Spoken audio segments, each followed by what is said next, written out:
வணக்கம். இயற்கையின் அழகை காக்கும் அழகான மற்றும் அமைதியான இடம்தான் காடு. பூமியின் காவலாளியாக இருப்பதும் காடு தான். காடுகளில் பல வகைகள் இருக்கு. காடுகளை தொடர்பு படுத்தி பல கதைகளும் இருக்கு. அதில் ஒரு வித்தியாசமான கதை தான் பொம்மை காடு.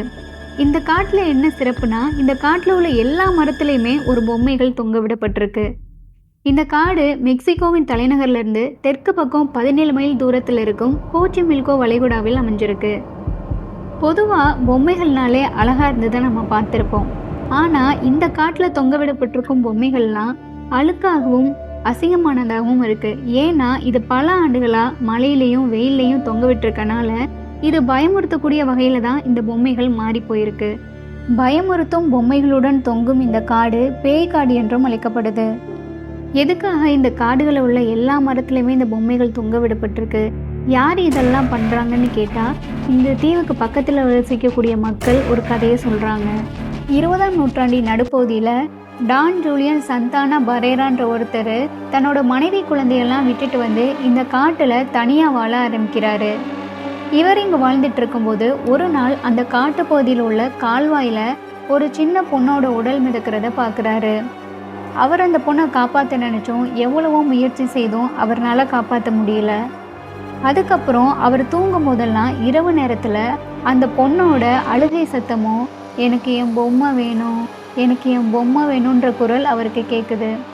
இதனால் அவர் அடுத்த நாள் ஒரு குப்பையில் இருக்கும் பொம்மையை எடுத்துகிட்டு வந்து மரத்தில் கட்டி தொங்க விடுறாரு. இது அந்த சிறுமியோட ஆவியை சமாதானப்படுத்துறதுக்காகவும் தீய சக்திகளை விரட்டுறதாகவும் நினச்சி இவர் ஒவ்வொரு நாளும் ஒவ்வொரு பொம்மையும் அந்த மரத்தில் கட்டிவிட ஆரம்பிச்சிட்டாரு. இப்படி இந்த காடு முழுவதுமே இருக்கிற எல்லா மரங்கள்லையுமே ஒரு பொம்மையை கட்டி தொங்க விட்டுருக்காரு. இந்த காட்டிலிருந்து அலறல் சத்தமும் அழுகையும் ஏதோ பேசுகிற சத்தமும் கேட்குறதா இந்த காடுகளுக்கு பக்கத்தில் வசிக்கக்கூடிய மக்கள் சொல்கிறாங்க. இப்படியே ஒரு நாள் 2 நாள் அவர் பண்ணலை. கடந்த 50 வருஷமாக அவர் இந்த காட்டில் உள்ள எல்லா மரத்துலையுமே ஒரு பொம்மையை கட்டி தொங்க விட்டுருக்காரு. கடைசியாக அந்த சிறுமியோட உடல் எந்த கால்வாயில் எந்த இடத்துல மிதந்து காணப்பட்டதோ அதே இடத்துல இந்த ஜூலியனோட உடலும் மிதந்து கிடந்து பின்னர் கண்டுபிடிக்கப்பட்டது. சில இடங்களில் மரணத்திற்கான காரணம் மாரடைப்புன்னு சொல்கிறாங்க. ஆனால் பலரும் இந்த மரணத்திற்கான சரியான காரணம் தெரிலன்னு சொல்கிறாங்க.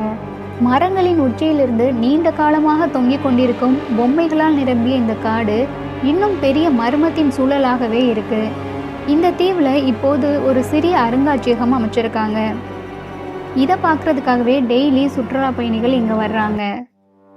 மெக்சிகோவுக்கு வர்றவங்க இந்த விசித்திரமான பொம்மை காட்டை பார்த்ததை ஒருபோதும் மறக்க மாட்டாங்கன்னு சொல்கிறாங்க. இந்த இடத்தை பார்வையிடும் உள்ளூர் மற்றும் வெளிநாட்டு சுற்றுலா பயணிகள் இந்த பகுதியில் உள்ள மற்ற சுற்றுலா தலங்களுடன் இந்த சிறுமியின் ஆவிகள் மற்றும் அவருக்காக இருந்த ஜூலியன் ஆகியோரை இன்னும் நினைவில் வச்சுருக்காங்கன்னு சொல்கிறாங்க. அதனால தான் இந்த இடத்துக்கு வர்றவங்க எல்லாருமே மரத்தின் உச்சியில் இருக்கும் இந்த பொம்மைகளை தொட்டு வணங்குவதாகவும் அந்த பொம்மைகளுக்கு புதிய ஆடைகள் வாங்கி வருவதாகவும் சொல்கிறாங்க.